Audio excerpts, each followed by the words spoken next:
Hello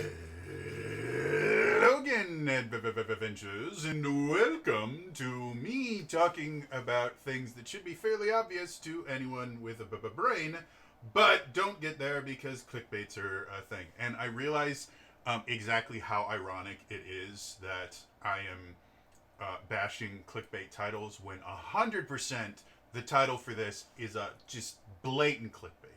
But I'm hoping if I use the clickbait, I can get enough information out there to stop this nonsense. What are you talking about, Trainer Jody? Well, if you read the title of this, the new quote unquote leak of the OGL 1.1 is fake. Now, I do want to clarify for anyone that starts immediately typing, no, they got it from a trusted source, and the rules lawyer, who's a real lawyer, said that it's absolutely 100% true. There's no way that it can. It's fake, guys. 100% it's fake. Now, when I say it's fake, I do not mean that nothing that has been shown thus far has anything to do with Wizards of the Coast. I'm not saying that it 100% did not come from someone within Wizards of the Coast. I think it's theoretically possible, though I think it's kind of unlikely that the person that wrote this actually works for WotC. What I am saying is the document that the snippets of the document, because the actual quote unquote 9,000 page document that a few people have claimed to actually see has not seen the light of day. They have given these tiny little excerpts, and I'm actually going to read one of the excerpts here that I'm getting directly from the rules lawyer. For those of you who don't know, the rules lawyer is a lawyer that happens to also play D&D, and so he has a YouTube channel where he talks about stuff like that. Now, he made a video about this. I've not watched the entirety of the video because I found the part that I wanted to talk about here. If he says basically the same thing that I do, again, with him being a lawyer, I might defer to him in certain situations. However, the first thing that he says specifically is he is not an IP lawyer, an intellectual property lawyer. And for those of you that don't understand how law works in the U.S., just being a lawyer, like passing the bar in your state, which that's the other thing, is just being a lawyer does not mean you can practice law anywhere. Every state has their own bar with their own test, and if you want to practice law in a different state than where you earned your bar recognition, you actually have to either petition the state to allow you for particular reasons, like let's say you have a client and they get sued in another state. You can't represent that client just willy-nilly. You actually have to apply to that state's bar and go, hey, my client's being sued in your state. I would like a temporary, I'd like a temporary thing that allows me to practice law in your state. If you move, you actually have to reapply for your license. I don't think that requires you retaking the bar exam or anything like that. I actually don't know. But I do know that practicing law in the U.S. is heavily, heavily regulated. And the other thing that's heavily regulated is your particular expertise in law. If I was an IP lawyer or a copyright lawyer or something like that, like Leonard French, one of the first kind of law YouTubers that I ever watched. Leonard French is a copyright attorney. He would not be able to represent a client for he would not be able to represent his clients in a criminal lawsuit or to defend against criminal charges unless those criminal charges were directly related to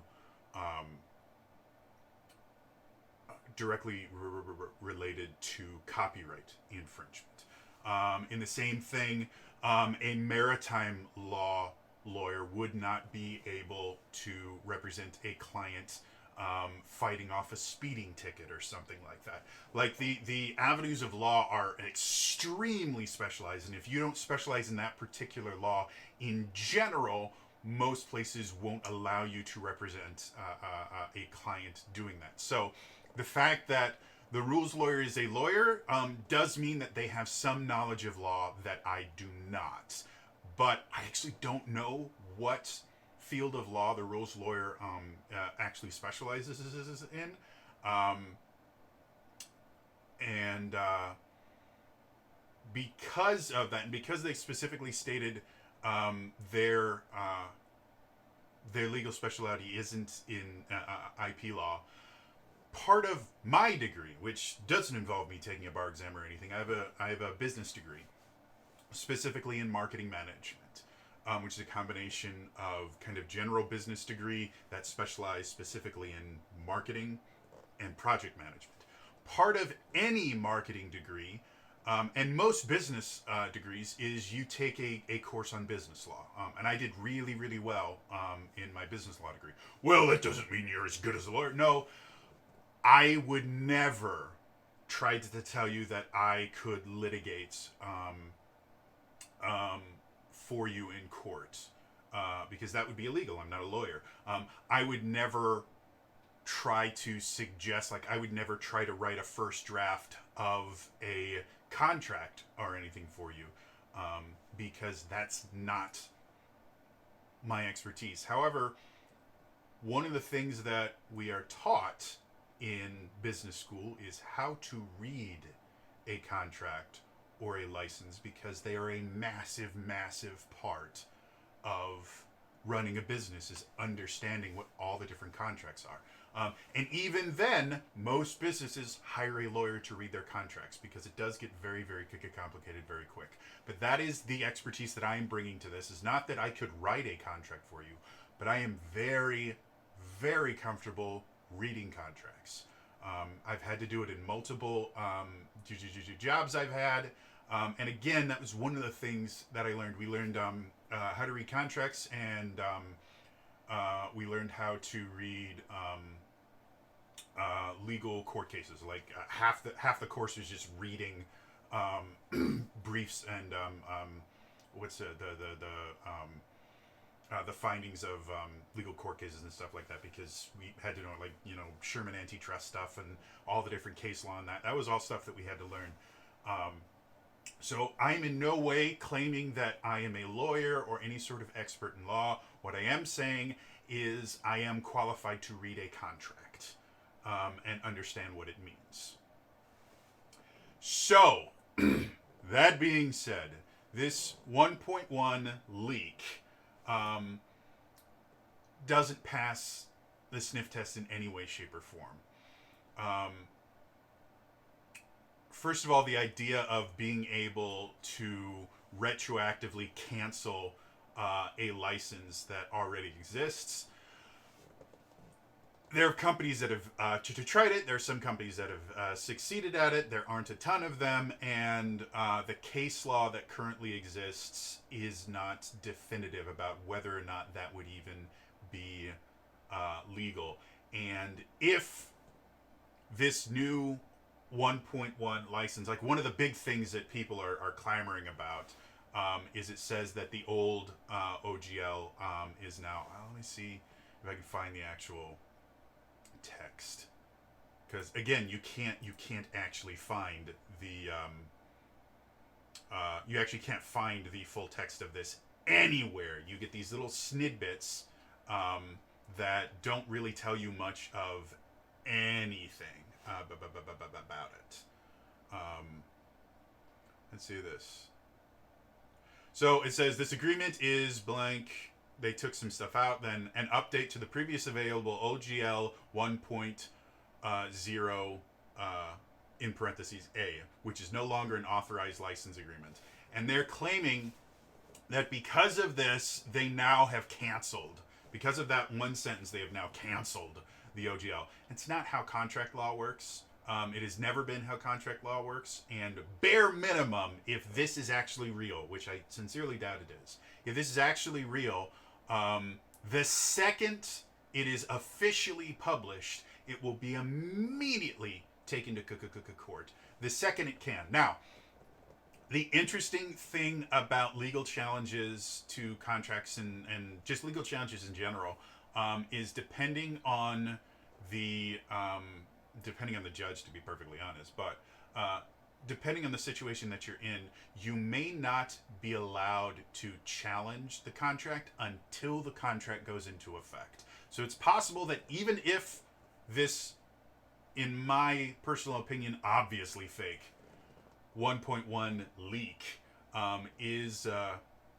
is true and does get published exactly how they're claiming it's published, even if it is true, they may not be able to challenge it until it actually goes into effect due to standing clause. Standing, for those of you who don't know, standing basically says, standing doctrine is basically you have to somehow have been hurt by this in order to be able to sue for it. And if a contract hasn't gone into effect yet, you can't, some courts will argue you can't have been affected by this until it actually goes into effect. Latches is the exact, technically the exact opposite. Latches is, well, you didn't sue when this affected you. Now it is far, it has happened. It is already done. So even if we did find even if we did find in your favor, there's nothing we can do. All of this stuff has already happened. So I sincerely doubt latches will have anything to do with this, but there may be some standing arguments. So it's possible that the litigation won't go into effect until 2024, but retroactively canceling a contract and then replacing it with a new one, I have never heard of that happening legally. I've heard of some, specifically in the entertainment industry, I've heard of some people doing it and then getting sued into oblivion for it. So that, in and of itself, makes me hesitant. Like I said, it's theoretically possible that might be a thing that they're trying to do. It doesn't make sense from a business perspective in any way, shape, or form. And this is another thing I've argued before. All the people that are pissing and moaning about the new OGL and everything like that have absolutely no business sense whatsoever, because everything that is happening right now would be detrimental to Hasbro, would be detrimental to Wizards of the Coast. It opens them up to a brand new host of lawsuits that are real bad. And bare minimum, it costs them shit tons of money. And that's something that nobody seems to understand about this, is Wizards of the Coast is making free money off of people.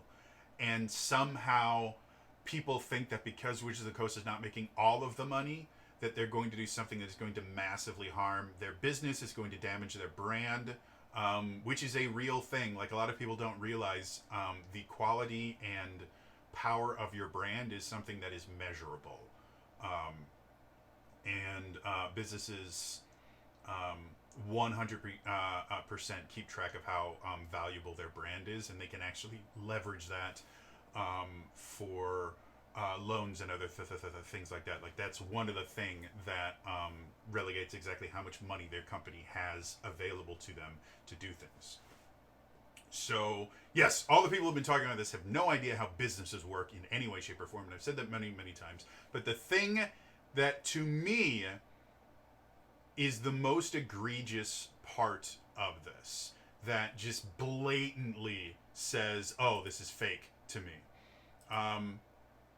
is, and I'm going to actually bring up, so, I have a copy of the Open Game License version 1.0a. This is the current Open Game License. It was published in the year 2000, so it existed for a very long time. It effectively was published the same time that 3rd edition was published. And I'm actually going to leave a copy of this. This is actually from Kobold Press, who makes a ton of stuff. Part of the Open Game License, you actually have to print a copy of the Open Game License somewhere. So as much as this is from Kobold Press, this is the actual license from Wizards of the Coast.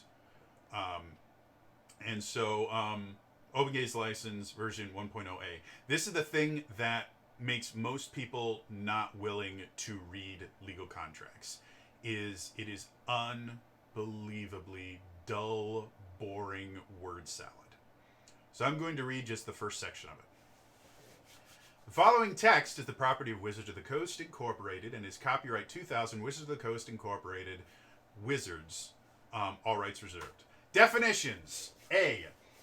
Contributors means the copyright and or trademark owners who have contributed Open Game License content.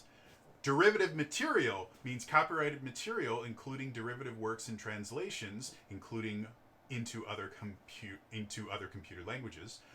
Potation, modification, correction, addition, extension, upgrade, improvement, compilation, abridgment, or other form in which an existing work may be recast, transformed, or adapted. Copyright symbol. Distribute means to reproduce, license, rent, lease, sell, broadcast, public display, transmit, or otherwise distribute. D.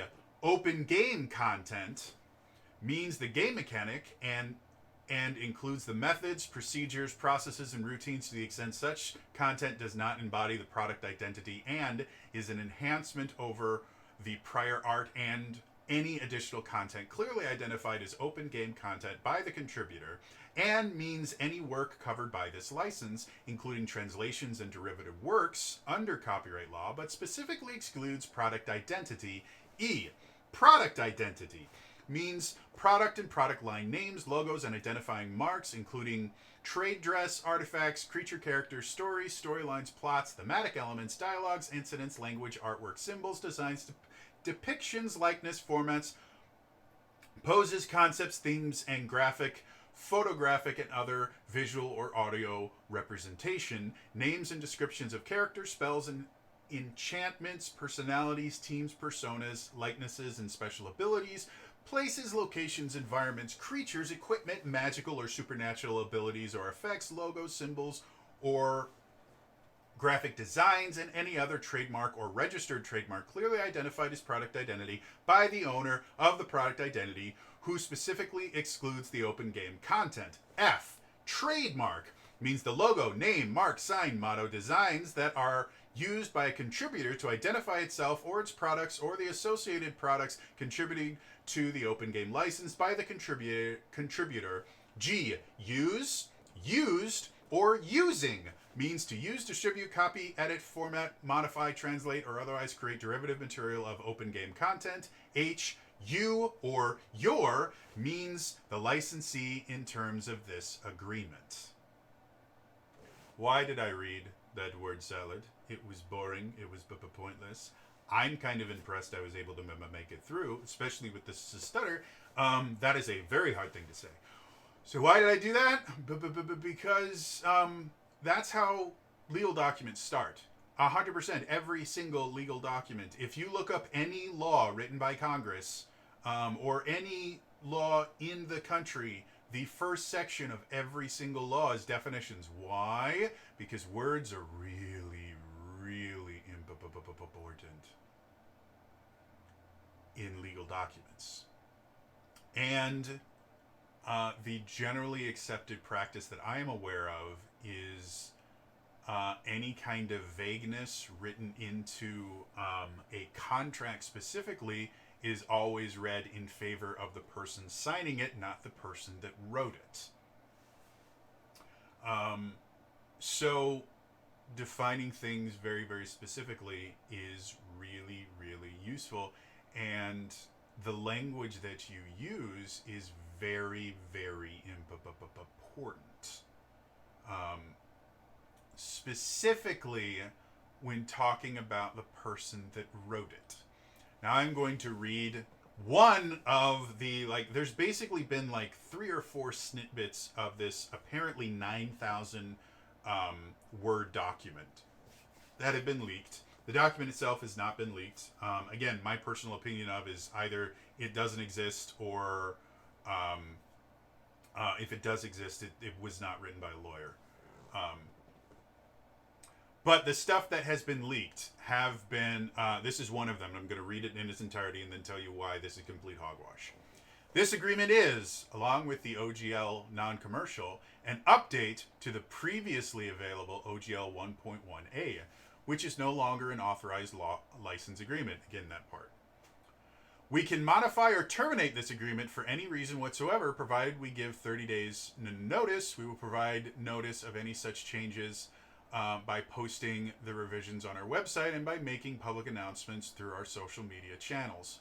You own the new and original content you create. You agree to give us a non-exclusive, perpetual, irrevocable, worldwide sub-license, royalty-free license to use that content for any purpose. So something you probably didn't catch on, but it stuck out like a sore thumb to me, which is no longer an authorized license agreement. We can modify or terminate this agreement. That's a weird word to use. We is a pronoun, by definition, less defined than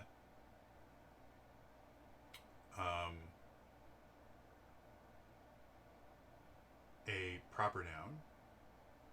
And I'm not going to go through the entirety of the current OGL, but if you go through the current OGL, you will not see a single use of the word we or the word us.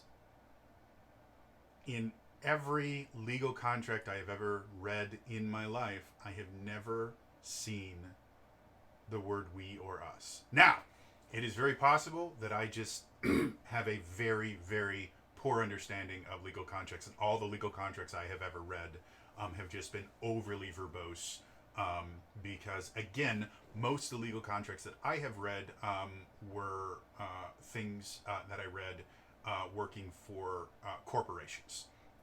And corporations themselves tend to have very large legal departments, and any legally binding document is not only written by a lawyer, but is reviewed by lawyer after lawyer after lawyer, and things are taken out and things are changed and things like that.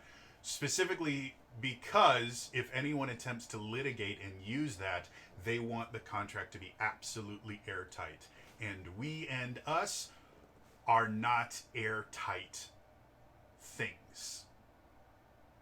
Unless somewhere, again, because they didn't leak the definition section, it's theoretically possible in the definition section they decided to define we and us as meaning Wizards of the Coast Incorporated.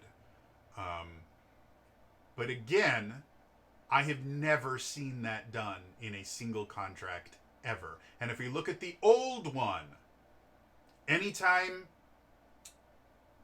they talk about, like, Section 9 in the OGL 1.1a, Wizards or its designated agents may publish updated versions of this license. You may use any authorized version of this license to copy, modify, or distribute any open game content originally distributed under any version of this license.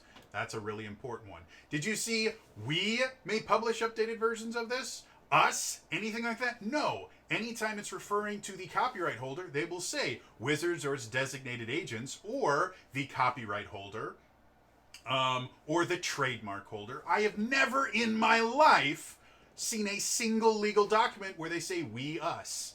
The other thing that is really weird to me, and this again may just be that my particular expertise in contracts and licenses comes entirely from corporations. So it's possible that this is something that is a little bit more common that I've just never seen. Is the second part. You own the new and original content you create. You agree to give us, again, dumb word, a non-exclusive, perpetual, irrevocable, worldwide sub-license, royalty-free license to use that content for any purpose. Again, this may be just my lack of knowledge of license agreements in general. But I'm not familiar with license agreements that in giving you a license, you are also licensing them something. Generally, there's a different... providing a license requires a contract. Now, I have seen wording like this in quite a few different places. It is never saying you give us a non-exclusible blah, blah, blah, blah license to use that content for any purpose. No. What I generally see is something to the effect of, by using this, you agree that we can do this, and this.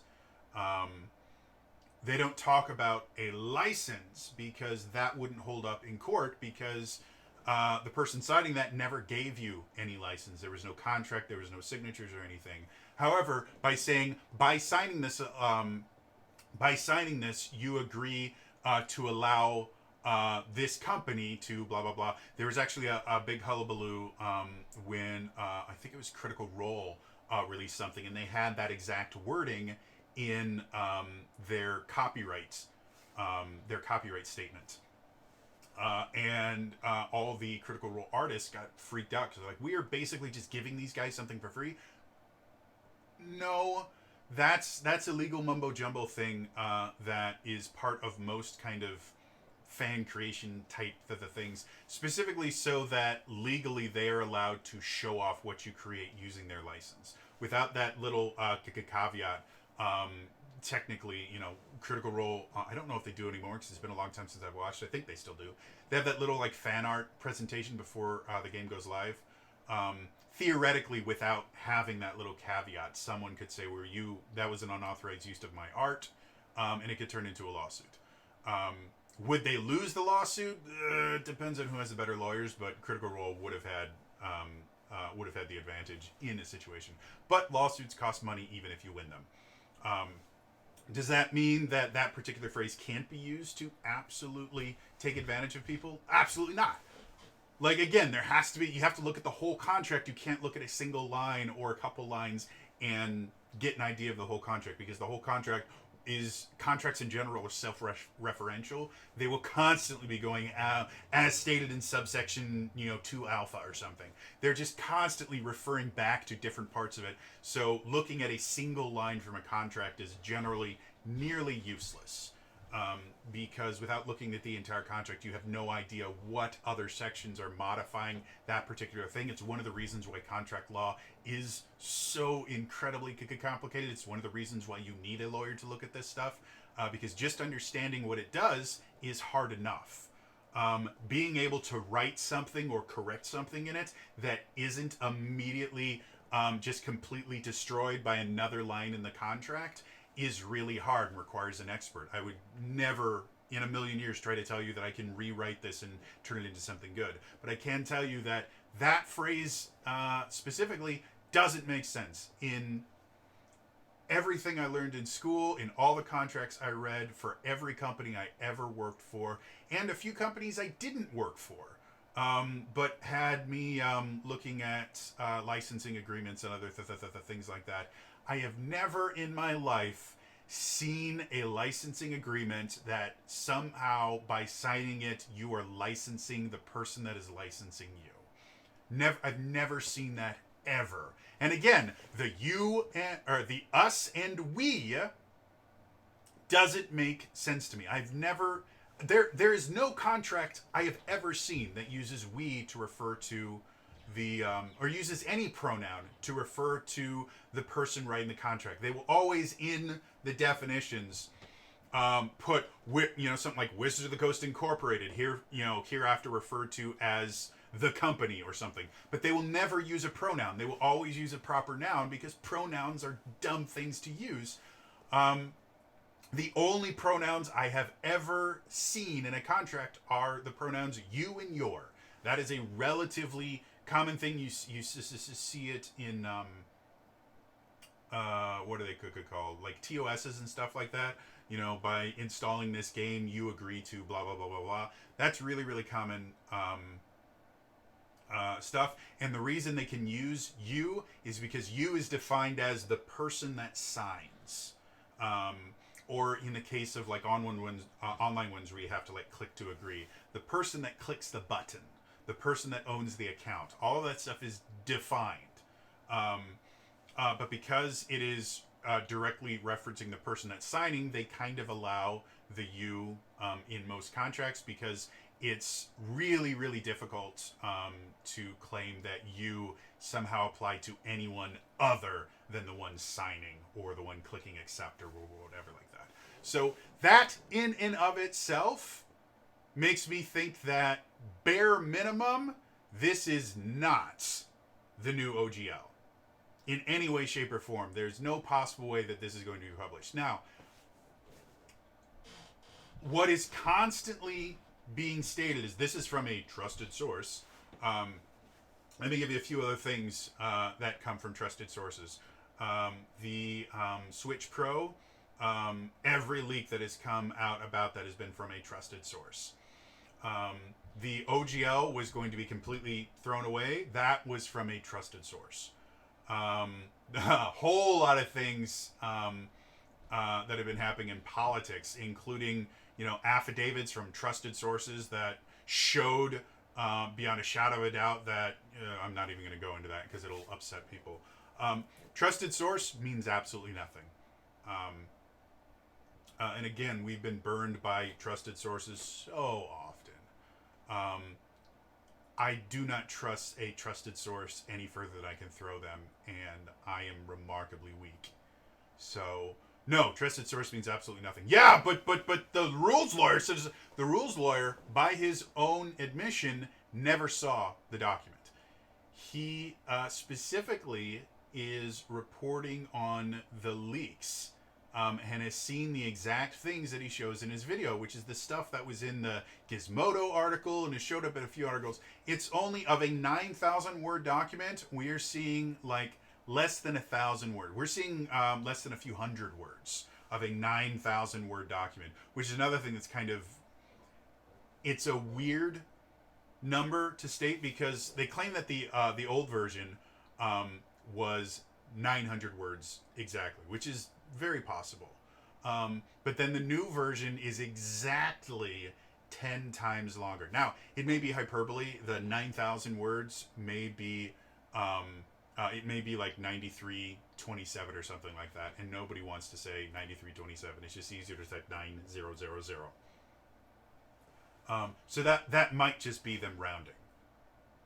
But normally, when you do a rounding thing like that, it's not 9,000, it is 9,000 plus or over 9,000 word. No, this is a 9,000 word document exactly.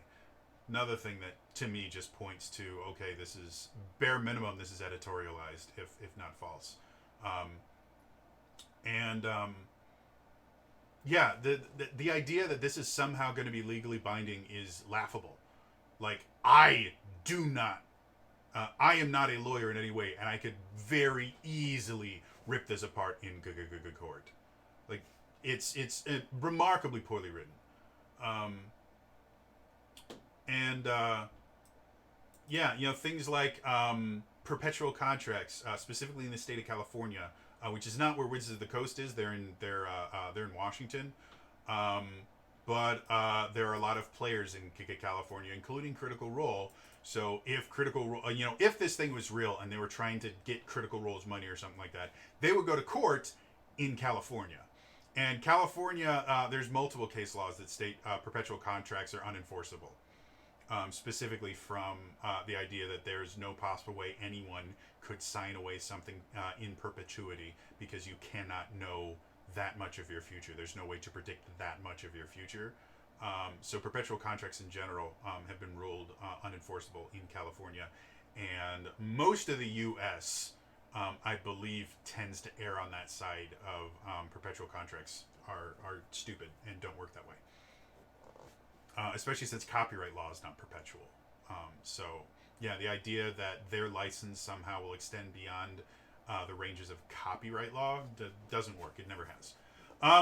What I think this might be, because again, all these people are claiming it's coming from a trusted source inside Wizards of the Coast, which is remarkably stupid. Not just the fact that Wizards of the Coast itself is a remarkably small company compared to something like Hasbro. The people that would have the ability to leak this are remarkably small in a small company. If this actually is a document leaked from Wizards of the Coast, that is grounds for termination. And it would not be difficult to figure out who leaked it from a company as small as Wizards of the Coast. Like, again, there's not that many people that would have access to this. They'd be able to do internal investigation. They would figure out who it was, and then they'd be fired immediately. Now, this has only happened in the past 24, 48 hours. So it's possible if this was an actual leak that someone may be getting fired post haste here. My theory for what this is just like my theory for the recurrent spending thing. This 100% sounds like an executive that has written up some nonsense that they want to send to legal to turn into something that's actually legally enforceable. I saw this much more often than I can admit. It's a remarkably common thing for executives to think they understand the law significantly better than they do. Case in point. And so what tends to be really, really common is you will have some executives that will write out something that sounds legal-ish. And then they will send it to the legal department and go, hey, turn this into something real. And the legal department will go, this doesn't work, and this doesn't work, and this doesn't work. And then they will send it back as a document that is technically legally enforceable, but has next to nothing of what the actual person did. Or it won't even get to that point. Legal will call them up and go, hey, you got like, I don't know, 4 hours to talk? Because what you gave us here is less than gobbledygook. I would have a better chance of enforcing a lemon peel with my ass print on it in court than trying to turn this into a legal document. So what I think this might be, if it is actual real, again, we get trusted insiders leaking everything from the Switch Pro to everything. Trusted insiders mean nothing. If this really is someone from Wizards of the Coast, and this is an actual document that has been circulated at Wizards of the Coast, I will almost guarantee it was not written by anyone at Wizards of the Coast. It was probably written by someone at Hasbro that has no idea how licensing works, has no idea how contract law works, but has read enough contracts, like me, to make it sound like they know what they're talking about, and stole some language from actual contracts to kind of conglomerate something that looks official. Again, if I were to write a contract, it would probably come out something like this, though I would never use we or us, because that's really dumb. So that's what this leak is. Why do I care? Because the last time we got a leak from a trusted source that said the OGL was going away, first of all, it was a lie and everybody freaked out about it. Second of all, I think it was the rules lawyer himself said, so were we wrong to be upset about this? No, we weren't. It was probably going to happen, but the outrage that we created forced their hand. No, it didn't. It was never going to happen. From a business sense, it makes absolutely no sense to kill the OGL. It makes them free money. And it makes their brand more powerful. Again, brand power, brand value is a big deal. One of the first things I learned in my first marketing class, do you want to know what the most powerful brand in the world is? Coke. What do you mean by that? I mean, by value, by power, Coca-Cola is the most powerful brand in the world, or at least it was when I took my first marketing course back in a long time ago that I can't remember, like 2012, 2014, somewhere around there. I actually can't remember how long ago it was when I started my degree. I finished it. That's all that matters. If I just like run a poll and had it completely open and said, what do you think is the most powerful brand in the world? I sincerely doubt anybody would have said Coke. I think a lot of people would have said Apple. They're not in the running. Maybe Google or Alphabet. Alphabet, by the way, not a brand. Google is a brand. No, the most powerful brand in the world is Coke. And it has been for like decades. They are remarkably good at leveraging their brand and have created an incredible amount of brand loyalty,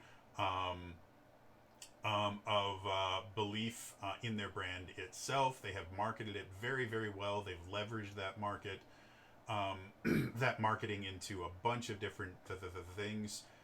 Case in point, the picture of Santa Claus that everyone in the U.S. thinks of, the big guy with the white beard and all that stuff, that was based on The Night Before Christmas, which is a poem from much longer than that licensing. But that image is Coca-Cola made that image, at least as far as I can remember. So what most Americans think of Santa Claus is a marketing push from Coca-Cola. Yeah.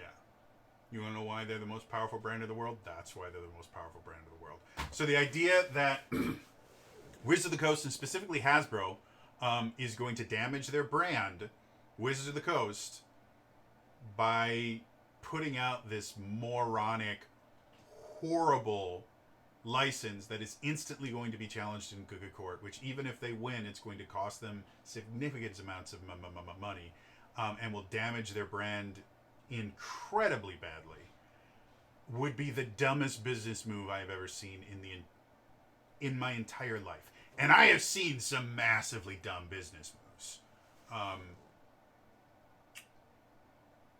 And it all of this stuff goes back to the idea that people somehow think that business owners are these strange Scrooge McDuck style villains that only care about money and have big vaults full of gold coins that they swim through.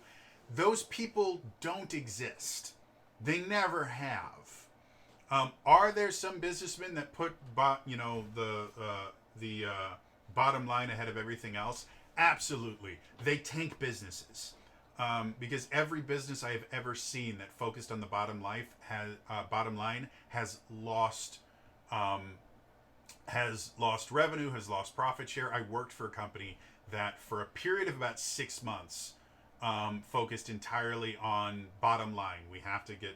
And the company showed record losses and reversed it instantly. And instantly in business means 6 months. Nothing happens fast in business ever. So the idea that the people at Hasbro, because again, a lot of people are conflating all this stuff that Wizards of the Coast is doing is somehow Wizards of the Coast's fault. No, this is Hasbro. Wizards of the Coast never wanted any of this stuff. Again, I met a few people from Wizards of the Coast. They don't care about this shit. They care about, specifically the Dungeons & Dragons team, they actually care about Dungeons and Dragons. I know, weird, right? No, this is Wizards of the Coast. Or this isn't Wizards of the Coast, I'm sorry. This is Hasbro. Hasbro is the one that's trying to find ways to get the most money and value out of Wizards of the Coast. And that does mean that they can make some stupid decisions. However, this is so far beyond the realm of stupidity that I cannot believe this is true. If I'm proven wrong, I promise I will make a video saying, hey, apparently I was wrong. Congratulations to the rules lawyer and all these other people. Apparently this was a thing. However, I am willing to go on record right now. I do not believe this is real. The thing that gets actually released, bare minimum, I believe that the OGL 1.1 that actually gets released is not going to use the words we and us. Unless somewhere in the definitions column it specifically defines we and us. So I will give myself that tiny little caveat about. But everything else, I've never seen something written so poorly. And again, the fact that no one is quote unquote leaking this, despite the fact that they are leaking it, to me sounds, I mean, maybe it's a plausible deniability thing where someone can go, well, obviously I didn't give it out because the only sections that they released were this and this, and if they released the whole thing, then they would definitely know where it was. But it seems dumb that nobody has actually released the full text, despite the fact that tons of people have seen the full text, and yet the only thing, like every single website that claims to have seen the full text is only releasing the exact same bits. Bare minimum, that points to some sort of collusive aspect, whether that is the person that leaked it said you're only allowed to publish this part, which if they're leaking something and saying, well, you're only allowed to publish this part of the leaked part, to me, that doesn't sound like a leak. That sounds like marketing, which is done. That is a marketing strategy. It's generally not used a ton because you have to be really, really good to leak something as a part of your marketing program and not be instantly called out for it. But it happens on a fairly regular basis. You just have to know what you're doing. It happens a lot in politics, as we've seen countless times, at least in the U.S. recently, of leaks coming out. And the only thing that they've done is they've rallied support for this thing or that thing. Leaking is a marketing strategy. So either this is a marketing strategy because, again, every single place I've gone to has printed the exact same rubbish, or the people that claim they've seen this 9,000 word document haven't seen a 9,000 word document. They've seen only what they have been shown here, and they're claiming more to try and sound like they have more information. And even if this 9,000 word document does exist and these journalists, quote unquote, have seen it, I think it's a lie. I think it's fake. Bare minimum, if it is quote unquote real, it's not written by their legal team. Or if it was written based on suggestions from some executive at Hasbro and has not had enough lawyers go through and take out all the really stupid parts of the language. And again, I am only looking at a few hundred words of a 9,000 word document, and I've already found problems in it, and I'm not a lawyer. I just understand contract law well enough to know if something's smart to sign. This annoys the hell out of me because, again, this points back to the idea that keeps popping up in the D&D YouTuber community in general, but it's showing up just the D&D community at large, is this idea of the world is ending, D&D is never going to exist, one D&D is ruining the brand, it's not, one D&D is D&D 6.0, it's not, it's 5.5, it uses the exact same wording and language that the Essentials line of D&D 4th edition used. Like, literally, one of these days I'd love to have a debate with one of these people that claims this is real and just go, hey, let me read you this phrase, and I'm going to read a description of the Essentials line. It's like, that's one D&D, right? Yeah, it totally is. No, that's the D&D Essentials line from 4th edition. Yeah, that's why this is D&D 5.5 and not 6.0. That's what it is. It's what it always has been. So anyway, I will admit the Essentials line, actually, they kept that name compared to D&D Next, and obviously one D&D is not going to keep one D&D. It's the dumbest name ever. Nobody's calling it one D&D. Yeah, no, it's fake. It's fake. When we actually do see the license, and again, I will almost guarantee when the license comes out and it doesn't look like this at all, people like the rules lawyer, because they have already said this, are going to say, see, it was important for us to bring this to light because we changed it. No, there's nothing that supports the idea that somehow freaking out about the OGL disappearing somehow made the OGL come into existence. They started freaking out about the OGL disappearing in December, or I think November, and by December, they had already said the OGL exists, and now the 1.1 has been leaked. It's 9,000 words, and you think they wrote that in a month? No!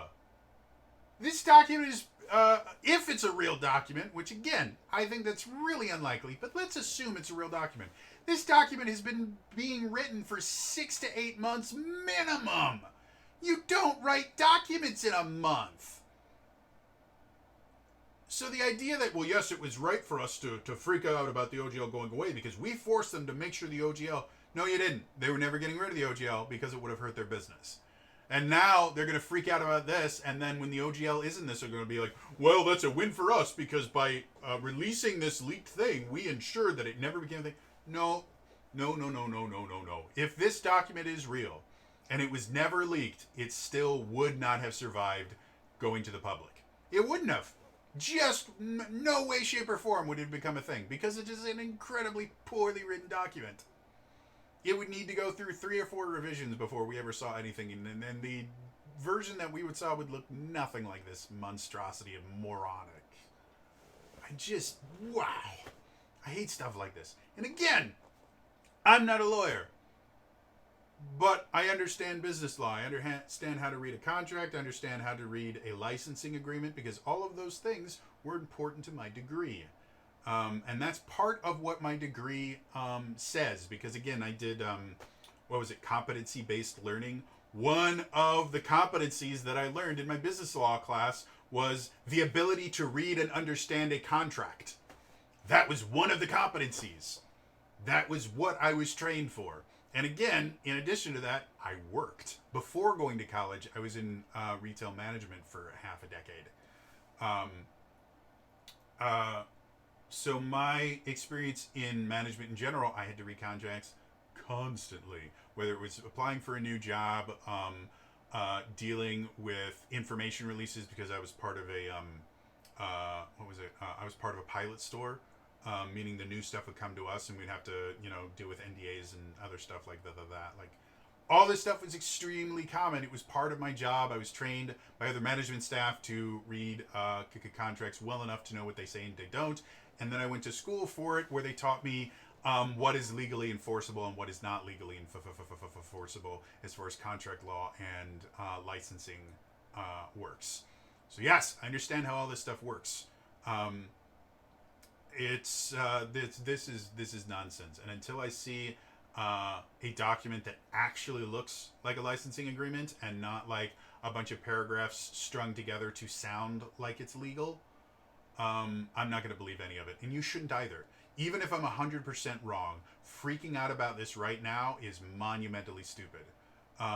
Probably the biggest reason why is nothing we do is going to change any of this. Despite what the rules lawyer said about freaking out about the OGL, we did nothing to change the OGL. You want to know what's going to change it? Paizo, Critical Role, Kobold Press, and a few other people. Because as soon as this goes into effect, at least Paizo and Kobold Press will instantly take it to court. Especially if it looks like this. If it looks like this, we got nothing to worry about. And the OGL 1.1 is dead on arrival. But they will instantly take it to court. And that is what will change it. Nothing that we do, and the reason I didn't list Critical Role is I don't know how interested Critical Role would be in going into litigation. They have a legal team, or they have someone legal for them. But I sincerely doubt they would want to try to sue Wizards of the Coast. So I don't know if Critical Role would actually go to it, but they're the ones that are going to be affected by this 100%. Paizo will litigate the fuck out of this. Kobold Press would be dumb for them not to litigate it, and a few other really, really big creators. It would be really, really dumb for them to not litigate this, even if they lose. Getting it litigated will bare minimum put limits on this unbelievably dumb contract. We can bitch and moan and everything we want about this. It's not going to change absolutely anything. The only thing that's going to change is when the actual document comes out, when it goes into effect. Paizo is going to sue, and so I think Kobold should sue as well if it looks something like this. That will actually change things. All the fan outrage in the world is worth bubkiss. We really don't have the authority that we claim that we do. Especially since technically the power of the consumer is done through boycotts and things like that. And most boycotts that have happened are things like, let's stick it to the gas companies. On Wednesday, nobody buy gas. You know what that does? It increases profits on Tuesday and Thursday. And because people are worried about not being able to get gas on Wednesday, they will actually buy more gas on Tuesday and Thursday, more additional gas on Tuesday and Thursday than they would have bought on Wednesday. So these boycotts increase profits for the companies that are being boycotted. An actual boycott, the way that it works is we will no longer be purchasing from this particular company until this particular thing happens. It doesn't have an end date. It doesn't have a, we're not going to buy for a week and show them how powerful we are. Nope, because all it does is it increases profits before and increases profits after. That's all that happens. So people saying we're going to boycott Wizards of the Coast, you're not. 100% you're not. Because you don't understand how a boycott works. You don't have the infrastructure needed to run an actual boycott. And you don't have the fortitude to stick with the boycott. That's how it works. All the people that are saying, well, I'm leaving D&D and I'm going to another system, will be back. Once when D&D is published further, finally, as D&D 5.5, they will be back. Because they can't make anywhere near as much money off of non-D&D content. It's just how it works. You will never make as much money reporting on tabletop RPGs as you will when you're reporting on Dungeons & Dragons or Critical Role. So all of this is theater. And I like theater when it's done for entertainment purposes. But this is theater done to scare and manipulate. And that's not something I'm okay with. I hate seeing it. I will definitely not be a part of it. Do I think Wizards of the Coast is the most amazing, wonderful company in the world and they can do no wrong? Absolutely not. They've done stupid things before. They will do stupid things later. Do I think the OGL 1.1 is the best thing in the world? Absolutely not. I'm not particularly fond of it. I like the old OGL. I thought it was a really interesting idea. And I would love...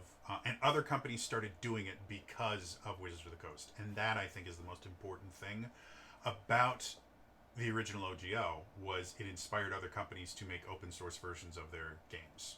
And that's how we have things like Powered by the Apocalypse, which is a phenomenal system. That has powered the new Avatar role-playing game. It's powered a ton of different games, and they're really cool and they're really interesting. That's all based on inspiration from the OGL. So the OGL 1.1, we knew it was going to change. I'm not particularly fond of the changes that are happening. I'm also not surprised. And seeing what happens after the OGL 1.1 goes public is definitely going to change the market. And to be perfectly honest, if all the naysayers are right about the OGL 1.1, it is as bad as everyone claims it is. It's not. But let's go into a strange alternate reality where these people that don't know what they're talking about are actually right. I think the one thing that would happen because of that is it would massively encourage the indie market and smaller publishers in the tabletop market, just in general, which there isn't a downside to that. And it would inspire a lot more OGLs, specifically to target the new 1.1. So let's say this is a worst case scenario, and the OGL is going to be just as evil and money grabbing as everyone thinks it is. It's going to improve the tabletop RPG market simply by creating a new form of competition that doesn't currently exist, which is RPG, you're allowed to profit off of fan content. You aren't. Now, I don't think the OGL's 1.1 is going to be that way, and I think it would be massively stupid if it was. And I'm not even talking about all the people claiming that Wizards of the Coast is somehow going to get money from Legend of Vox Machina, or somehow from live plays on Twitch or something like that. Yeah, good luck with that. Video game companies have been trying to steal money from Let's Players for a long time, and they've never succeeded. The closest they've been able to do is they've been able to DMCA them into not allowing monetization. And even that, they've had to use copyright law, not any sort of licensing agreements. That has never been a thing. It has never worked. It never will work. So the idea that they're somehow going to be able to take down Critical Role's Twitch channel or something is moronic. And massively stupid. But, yeah, like I said, this is fake. It has been fake. I have no idea if the people that are reporting on it know that it's fake or not. Like I 100% believe that the rules lawyers thinks this is a real thing. Again, I don't know what version of law the rules lawyer practices, but they specifically said that this is not in their realm of practice, and because of that, due to the Dunning-Kruger effect, people with minimal knowledge will think they're significantly more knowledgeable about a subject than someone with more knowledge. So it's possible that Dunning-Kruger effect, he's thinking, well, yeah, I would never see something like this in my practice, but I don't practice IP law. I don't practice this particular thing, so maybe this is commonplace. And yes, I 100% understand that is 100% pointing at me, pretending to know a lot more than or thinking that I know a lot more than I actually do. I totally get that. If you guys want to Dunning-Kruger me, it's perfectly fine. Go ahead and say that I'm talking out of my ass. I don't care. But I was right about the OGL, and I made a video about it. I'm pretty sure I'm going to be right about this. You know, I currently have a better track record than all of the insiders thus far, all the trusted insiders thus far, because I haven't gotten really anything wrong. And I sincerely doubt that I'm going to be wrong on this. And again, the rallying cry is going to be, when the OGL comes out and it doesn't look anything like this document, hooray, we did it. Because we leaked it, we proved that, you know, we were able to change it. No, you didn't. It's never going to be true.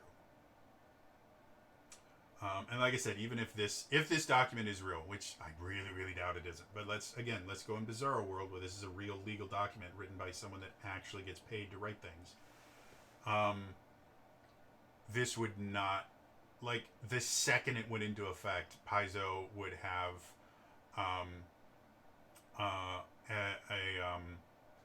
what's it called? They would have an injunction on it immediately, and then it would be litigated for a couple years minimum. But the entire time it's being litigated, it would have an injunction on it, and the injunction would mean that even if they win, all the stuff that happened during the injunction can't be enforced. So they would have years, probably the lifespan of D&D 5.5, where this wouldn't work. And by the time, even if they did get through all the litigation, and it finally they finally said, nope, Wizards of the Coast's right and Hasbro's right, you can do this, they would have lost millions of dollars. Not just from royalties they weren't able to collect, but from everyone just getting pissed off that it looked like they were going to lose, and everyone just jumping ship to other systems. So, yeah, this is moronic. This is stupid. Anyone that believes this probably has a horse in this. You know, they're doing this specifically because, you know, clickbait titles like the one I used here generate lots and lots of views. But from my understanding of business law and contract law that I got as part of my degree, and part of my competency-based learning was how to understand and interpret a business contract. This is bupkis. This would never pass the sniff test anywhere else. The only reason it's passing here is because people are in a heightened state of fear from everything ending the world right now. Global warming is going to end the world. That which must not be named is going to end the world. Elon Musk is going to end the world. Everybody's going to end the world. So people are just in a heightened state of emotion where they are overreacting to everything. 2 years ago, this wouldn't have happened. 3 years ago, I guess, this wouldn't have happened. But, you know, who knows? Maybe I'm completely wrong. Like I said, if I'm 100% wrong and this is the actual thing and it actually gets published, I will create an entire video. I will apologize to everyone. I'll apologize to Gizmodo. I'll apologize to the rules lawyer. Linda Kodega is the one that's the journalist at Gizmodo. Miss Kodega. I will apologize to you personally if I find out that I was wrong, but I sincerely doubt I'm going to be wrong on this. Again, I've never seen such a bad conglomeration of legal texts trying to pretend to be a real contract. I wrote a restraining order against a fictional character for Critical Role. Felicia Day's character was kind of stalkery, and as a joke, I I messaged Matt Mercer before he did this, by the way. I sent a restraining order against the character that Felicia Day's character is named Lyra. I had a restraining order, and the way that I wrote it was I found an example restraining order online, and I copied the text and replaced a few words in there. My completely non-legally binding restraining order was more legally sound than this document, or these pieces of a document that every single news organization that claims to have seen the 9,000 word document has released the exact same text. Bare minimum, this is a marketing push by somebody, because you don't leak a 9,000 page document and the same couple hundred words are reproduced by everyone that's seen it. No. This sounds 100% like Adam Schiff talking about he has, signed affidavits that prove collusion when they never existed. And yet every single member of the press went, yes, yes, yes, and we've seen the documents, and then later admitted under oath, well, no, the documents never existed. That was a trusted insider. That was complete malarkey. And that's kind of what I think of this trusted insider, is they're talking out of their ass just to feel important. So, anyway, that's all for me. By the way, those of you waiting for what I learned from Daily December, planning on having that out tomorrow. So, anyway, that's all for me. See you guys next time. Bye-bye.